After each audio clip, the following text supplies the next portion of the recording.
I am what I am, moment by moment, like everyone else. It is what it is.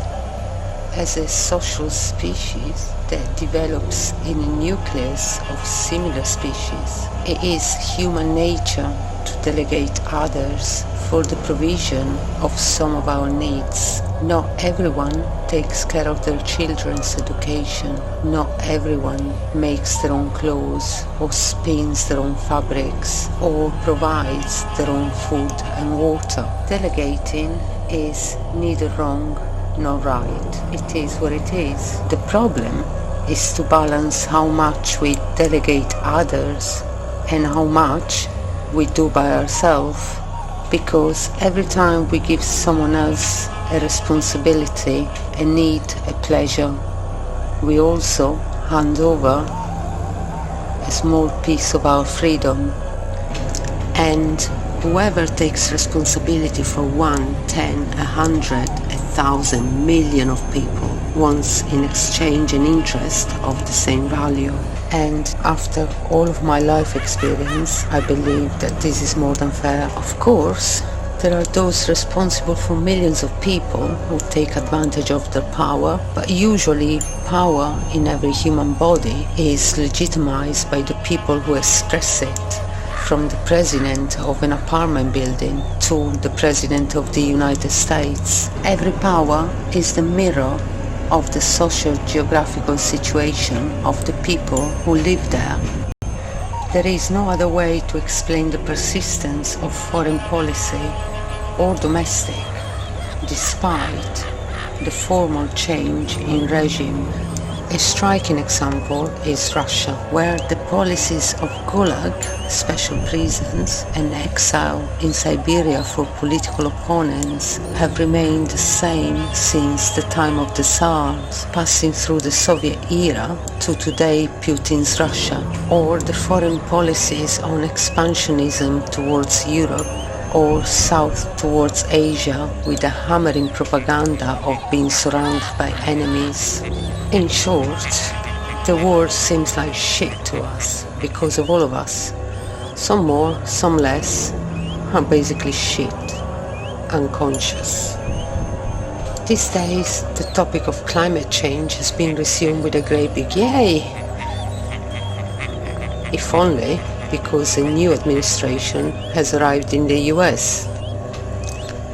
And all the recipes that every human group expresses to solve the situation, partial recipes, sometimes utopians, sometimes more realistic, but all of them lack a basic ingredient. They do not take into account that the majority of people have no desire to take the slightest responsibility, accustomed for thousands of years to mind their own business and to obey the power without objections. Because it is now clear that in the current situation, the inhabitants of the earth either take a little responsibility to change the predatory trend of energy policies and make a profit now policies, or the result will be the one that the powerful on earth have always adopted, which is to unleash a great big war, reset everything and start over.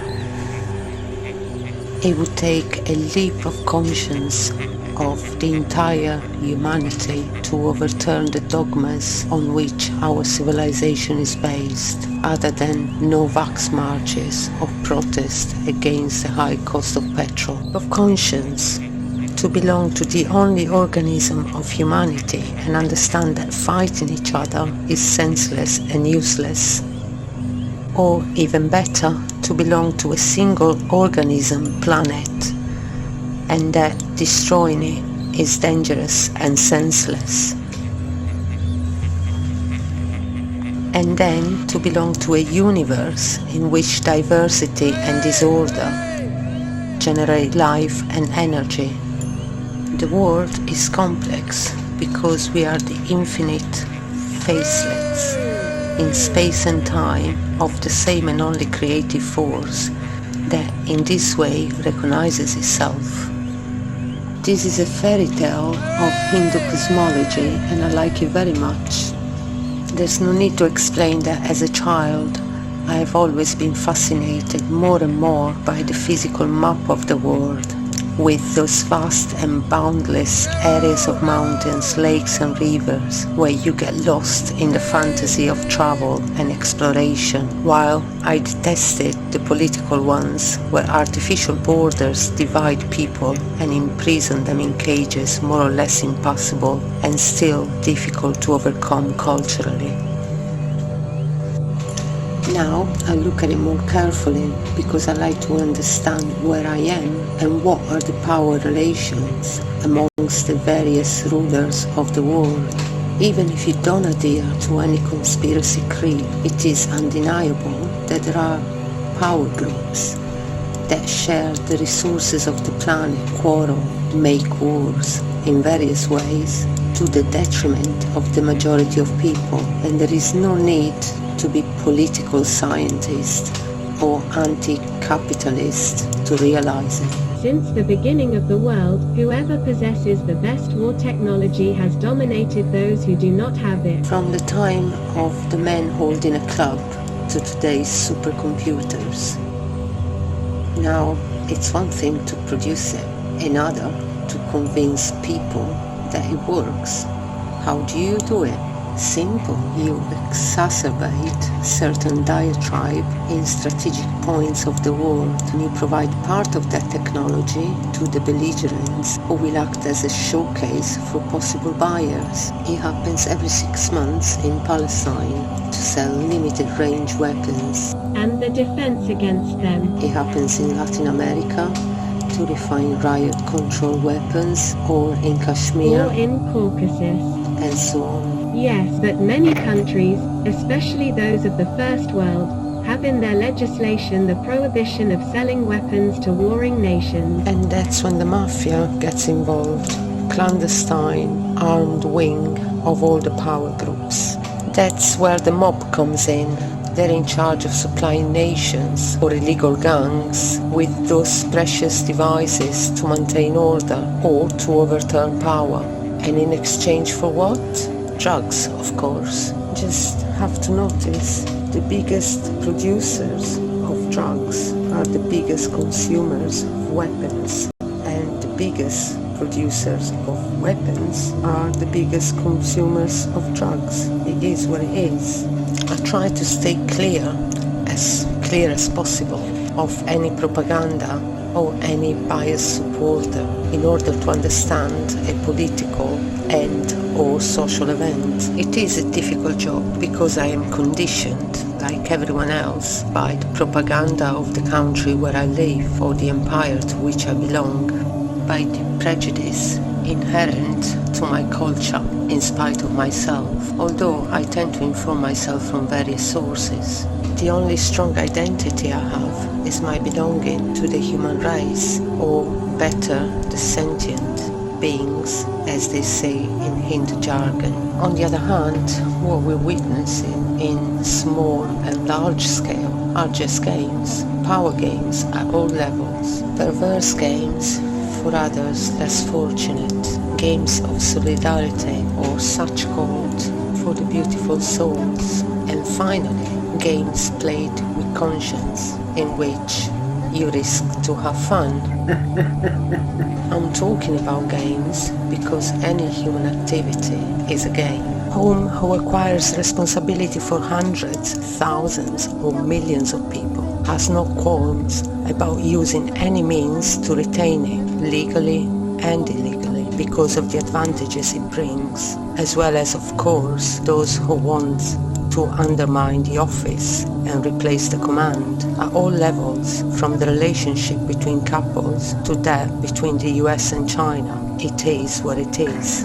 In this way, it is possible to better understand the existence of wars and guerrilla that by chance break out near mining areas or places of strategic importance, always justified by local problems. Those undeniably exist, but are pumped up to make the poor and blameless pawns fight in the great international chessboard. or you can better understand why the multinationals of crime, or terrorism exist and are all over the world. Do I exaggerate? I don't think so. Think about your own life, and how much hatred, rhetoric, satisfaction, disappointment you carry inside, maybe for trifles like a noisy neighbor. It is enough to dehumanize him, to make him different from us, to make war on him, especially if someone points out that he is not from our geographical or political parts. And that's it. And the partisan hatred is triggered. How easy it is then to push ordinary people to participate in fierce crusades against someone or something because they are convinced wisely to be right, that the responsibility for their own troubles is the immigrant who takes away your job, the Jew who holds the world's financial fortunes in his hands, the gypsy who kidnaps your children, the foreigner because his nation has wronged its own, and so on. All commonplaces, but they always work. Why?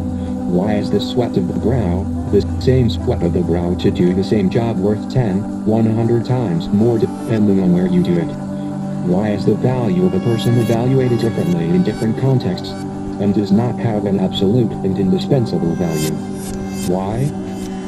Because we are shit people, unconscious, or we prefer to delegate to others the reason for our existence, how and when to dress, wash, sleep, what and how much to eat, or what shows to enjoy and what artists appreciate or despise, and so on, not to mention the political positions or religious. No? Don't you recognize yourselves?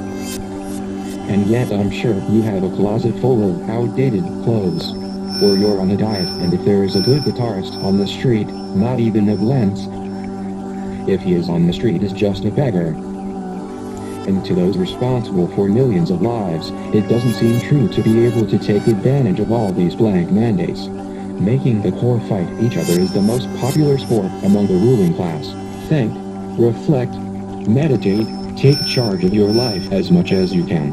Make choices against the current and do not give your brain, your limbs to those who promise you well-being, because the well-being of which he speaks will essentially be his.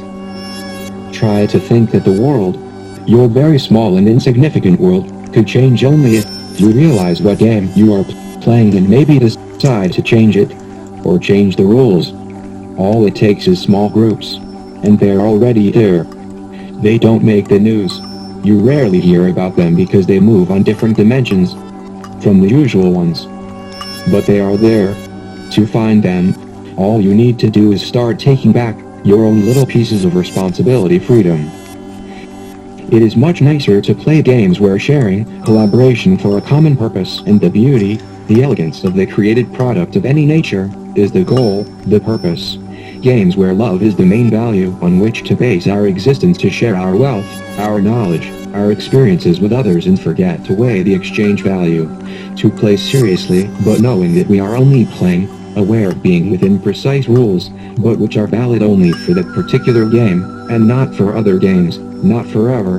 Watching ourselves play, smiling at the character, at the pawn we play, smiling at the situation, whether it be comedy or tragedy, while we observe what is there, what is. You can just choose each day, instant by instant.